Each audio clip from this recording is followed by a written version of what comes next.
Muy buenas. En el vídeo anterior estábamos siempre relegando a otro momento para poder introducir cuál iba a ser ese morfé de la intuición sensible, que bueno, decir morfé de la intuición sensible es bastante redundante. Con decir morfé es suficiente, ya que el morfé es la forma o condición de posibilidad de la intuición sensible, pero por recordar un poco a qué nos estamos refiriendo. En este vídeo finalmente vamos a introducir cuáles son esas formas de la intuición sensible, cuál es ese morfé, y para ello tenemos que introducir dos axiomas, que vamos a denominar los axiomas trascendentales del morfé. Vayamos primero a plantear exactamente qué es lo que tenemos que hacer en esta sección, o qué es lo que nos estamos planteando. Queremos saber cuál es la forma de la intuición sensible, es decir, eso que sí o sí, esa condición necesaria que tiene que estar sí o sí en cualquier intuición sensible. No podemos plantear ninguna intuición sensible que no posea ese morfé. Entonces, cualquier cosa que pueda ser, digamos, eliminada o que sea prescindible en una intuición sensible, pues no va a ser ese morfé, porque no cumple que sea una condición de posibilidad, no cumple que sea una condición sine qua non. Una manera también de poder plantearse esta pregunta es qué condiciones presentes en toda apariencia a la que me puedo referir en mi imaginación puedo encontrar, ¿no? Si yo me imagino una apariencia, por ejemplo, una caja, pues ¿qué condiciones tengo yo para que sí o sí tenga que plantear en una intuición empírica de esa apariencia, ¿no? Que es lo que necesariamente tengo que plantear ahí y que no es simplemente contingente a esa apariencia concreta. Y finalmente, pues un poco redundar o ahondar en lo que estábamos diciendo, si en una intuición empírica, que es esa intuición que se refiere a las cosas por medio de una sensación, eliminamos lo que precisamente es la sensación, o sea, el color, el sonido, la sensación táctil de impenetrabilidad o de presión, el gusto, el dolor, etc. Lo que nos queda, lo que nos va a quedar en esa intuición es precisamente esa condición de posibilidad. Si eliminamos todas las condiciones de efectividad por la cual se da esa intuición sensible, lo único que nos queda es el morfé. Y, de hecho, el morfé que queda, si uno reflexiona acerca de esto, va a ser el espacio y el tiempo, como veremos un poquito más adelante. Pero, antes de nada, vamos a proporcionar unas cuantas definiciones para poder plantear estos axiomas correctamente. En primer lugar, introducimos lo que denominamos las nociones relacionales de reflexión. Antes introducimos las nociones modales de reflexión, que eran esa materia y esa forma, esa condición de efectividad y esa condición de posibilidad, que tenían que ver con las funciones lógicas modales. Y aquí vamos a introducir las nociones relacionales. Entonces, en una representación vamos a distinguir lo que es intrínseco a ella y lo que es extrínseco a ella. También se puede decir una relación intrínseca o extrínseca. Evidentemente, esto está vinculado con las funciones lógicas de relación, en concreto con los juicios categóricos, que se entiende que son intrínsecos, y los juicios hipotéticos, que se entiende que son extrínsecos. Aquí también he hecho un pequeño dibujito. Y un ejemplo de esto de intrínseco y extrínseco, ¿a qué se refiere? Pues antes estuvimos hablando de juicios analíticos, por ejemplo, y esos juicios analíticos dijimos que eran intrínsecos, porque el predicado era intrínseco al sujeto, el predicado pertenecía al sujeto. Por otro lado, los juicios sintéticos dijimos que eran extrínsecos, porque el predicado no pertenecía al sujeto. En este caso estamos hablando de la relación del contenido en un juicio categórico, pero lo que queremos plantear ahora no es la relación de un predicado con un sujeto, la relación del contenido de un predicado con un sujeto, sino lo que queremos plantear es la relación de unas intuiciones o de unas intuiciones de una apariencia, de unas intuiciones empíricas de una apariencia respecto a otro sujeto. Pero este sujeto no va a ser ni el sujeto de un juicio categórico, ni va a ser el sujeto trascendental, como hemos visto anteriormente. Lo que tenemos que introducir ahora es lo que denominamos un sujeto empírico. Ese sujeto empírico que va a ser la apariencia de nosotros mismos. Ese sujeto empírico somos nosotros. Es como nos aparecemos a nosotros mismos si lo queremos, o cómo nos intuimos a nosotros mismos si lo queremos ver de esta manera. Y respecto a la relación a este sujeto empírico, vamos a poder distinguir entre intuiciones internas e intuiciones externas. Así que vayamos a dar toda esta ristra de definiciones ahora mismo. En primer lugar, sujeto empírico. Lo definimos como apariencia empírica o apariencia de la intuición empírica de nosotros mismos. Como digo, el sujeto empírico es una apariencia, es una cosa indeterminada de una intuición empírica que bueno, en este caso es precisamente esa cosa que podemos decir que somos nosotros, esa cosa empírica, esa apariencia que somos nosotros. Y en ese sujeto empírico podemos distinguir entre dos tipos de intuiciones. Las intuiciones internas, que las vamos a entender como intuiciones sensibles que son intrínsecas al sujeto empírico, son esas intuiciones de cómo yo me intuyo el estado en el que me encuentro, de cómo yo intuyo esa propiocepción, y las intuiciones externas, que van a ser intuiciones sensibles que son extrínsecas al sujeto empírico. Son intuiciones sensibles que vamos a interpretar, que vamos a intuir como fuera de ese sujeto empírico. Y esto nos va a permitir distinguir estos dos tipos de intuiciones internas y externas a ese sujeto empírico, entre sentido interno, que son el conjunto de las intuiciones internas, y el sentido externo, que es el conjunto de las intuiciones externas.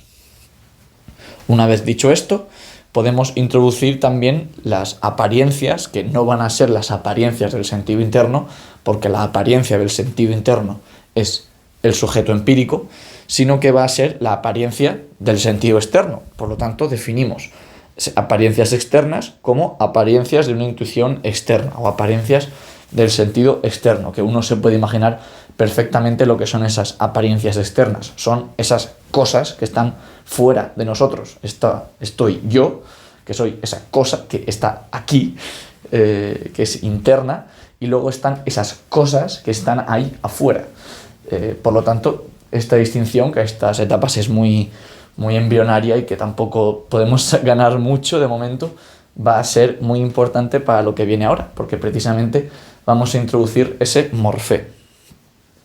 Hemos dicho que las intuiciones sensibles las vamos a distinguir el conjunto de las intuiciones sensibles como el sentido interno, que tiene esa referencia intrínseca al sujeto empírico, que es la cosa a la que refiere, y estos son las intuiciones internas, y el sentido externo, que tiene esa referencia extrínseca al sujeto empírico y que refiere a las apariencias externas, a esas cosas indeterminadas de una intuición externa.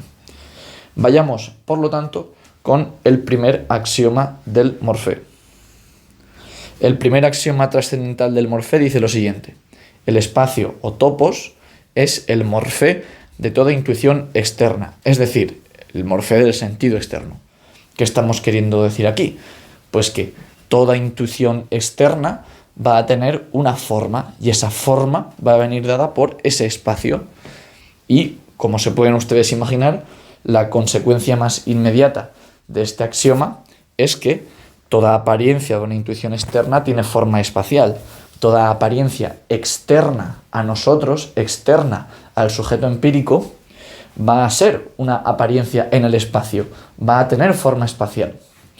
Y aquí he provisto de una demostración donde he intentado ir a esas definiciones que aparecen en este axioma, en este teorema, y dice así: apariencia es una cosa indeterminada a la que refiere una intuición empírica.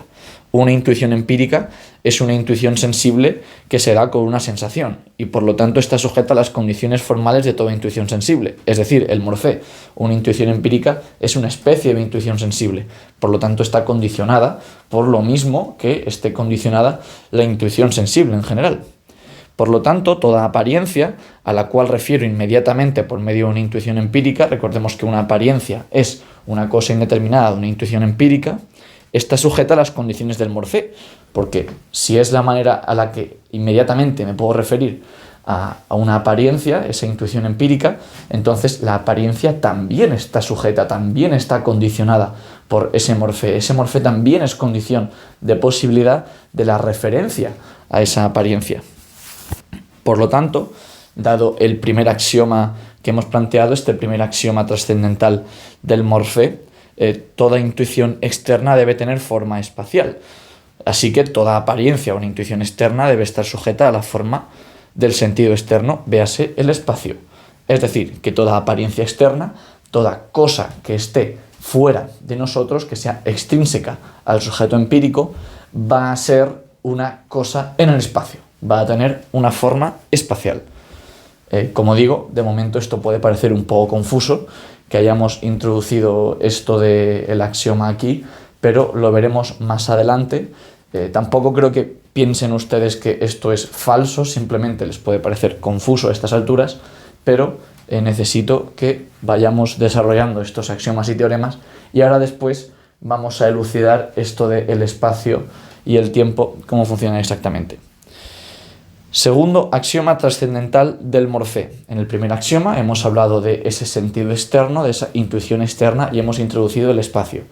El segundo axioma trascendental del morfé dice que el tiempo, o cronos, es el morfé de toda intuición sensible, tanto del sentido interno como del sentido externo. Es decir, que el tiempo va a ser ese morfé de toda intuición, no solamente de la intuición externa, como era el caso del espacio.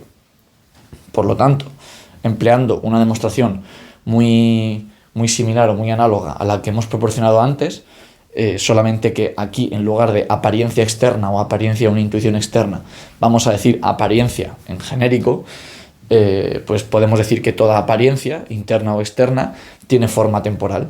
Y siguiendo con la misma demostración que antes, vamos a la definición de apariencia, la definición de intuición empírica, partiendo de este segundo axioma trascendental del morfé, llegamos a la conclusión de que cualquier referencia que yo pueda realizar a una apariencia tiene que pasar por esa referencia inmediata, por esa intuición empírica que está condicionada por ese morfé temporal y por lo tanto cualquier apariencia a la que yo me pueda referir tiene que estar condicionada por el tiempo, tiene que tener esa forma temporal. Así que con esto hemos planteado el segundo teorema de este vídeo, en el cual toda apariencia tiene que tener forma temporal. Y los dos corolarios triviales de este teorema, bueno, triviales, se entiende porque las apariencias antes las hemos distinguido entre internas y externas. Las internas, y de hecho la apariencia interna la hemos denominado sujeto empírico, nosotros. Entonces, el primer corolario de este teorema es que el sujeto empírico tiene forma temporal. Y esto pues se deduce bastante sencillamente del teorema anterior, ya que si toda apariencia tiene forma temporal y el sujeto empírico es simplemente una apariencia interna, es una especie de apariencia, el sujeto empírico también tiene forma temporal. Y, de la misma manera, las apariencias externas también tienen forma temporal. El teorema anterior nos decía que las apariencias externas tenían forma espacial. Y ahora, pues simplemente estamos extendiendo el teorema que hemos presentado justo ahora, que es un poco más general que el anterior, que solamente hacía referencia a las apariencias externas, pero este nuevo teorema del tiempo también dice que las apariencias externas tienen forma temporal. Por lo tanto, las apariencias externas tienen forma espacial y temporal, y la apariencia interna, el sujeto empírico, tiene forma temporal. Por lo tanto, nuestro mapita de las intuiciones sensibles ahora ha quedado de la siguiente manera. Por un lado, el sentido interno refiere a ese sujeto empírico y tiene un morfé temporal, tiene una forma temporal, y el sentido externo, que refiere a esas apariencias externas, tiene un morfé espacio-temporal, o tiene una forma espacial y también una forma temporal. Un comentario que es importante realizar en este punto, y ya más adelante, como digo, elaboraremos esto de espacio y tiempo, qué es exactamente, pues es lo siguiente. Las apariencias externas son extrínsecas al sujeto empírico, es como las hemos definido. Pero no hemos dicho en ningún momento que estas apariencias externas sean extrínsecas al sujeto trascendental. Las apariencias externas son intrínsecas al sujeto trascendental, forman parte de lo que podemos conocer, de lo que podemos acceder mediante nuestras intuiciones, en este caso, intuiciones sensibles. La sensibilidad me permite acceder a esas apariencias externas.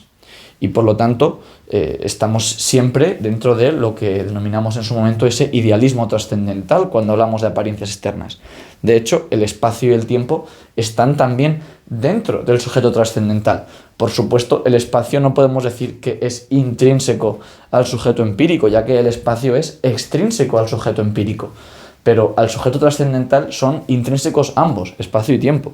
Así que matizar aquí, sujeto empírico y sujeto trascendental no es lo mismo, y más adelante haremos esta distinción mucho más matizada porque conviene saber a qué nos estamos refiriendo y recalcar que el idealismo trascendental sí que presupone, como veremos más adelante, la objetividad del espacio y del tiempo, sobre todo del espacio. Sí que podemos decir que hay apariencias externas a nosotros, simplemente ese nosotros, ese yo empírico, es el sujeto empírico, no es el sujeto trascendental.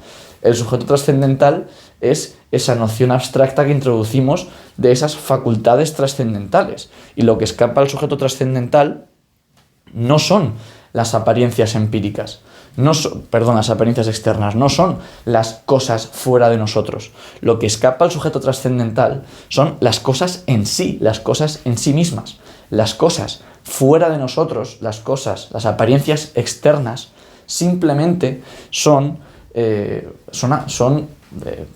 están dentro de las condiciones de posibilidad de nuestro sujeto trascendental. Por lo tanto, sí que son cognoscibles las cosas fuera de nosotros. Las apariencias externas son cognoscibles, podemos acceder a ellas mediante las intuiciones sensibles. A lo que no podemos acceder es a las cosas en sí, casi por definición de lo que hemos planteado dentro de nuestro sujeto trascendental, que solamente posee sensibilidad y entendimiento. Y antes de terminar este vídeo, quería hacer un pequeño comentario. Hemos dicho que el morfé de la intuición sensible no presupone ninguna sensación, ya que, por definición, el morfé es la condición de posibilidad y la sensación es la condición de efectividad. Por lo tanto, es posible plantear un morfé sin sensación, ya que la sensación no es condición de posibilidad. Así que la representación del morfé, si representamos el morfé sin ninguna sensación, como una intuición sensible, entonces es una intuición pura, es una intuición sensible, pero es también una intuición pura. Y esto nos lleva al siguiente teorema, y es que el espacio y el tiempo son intuiciones puras. Por supuesto, son también intuiciones sensibles, son intuiciones sensibles puras o intuiciones puras sensibles.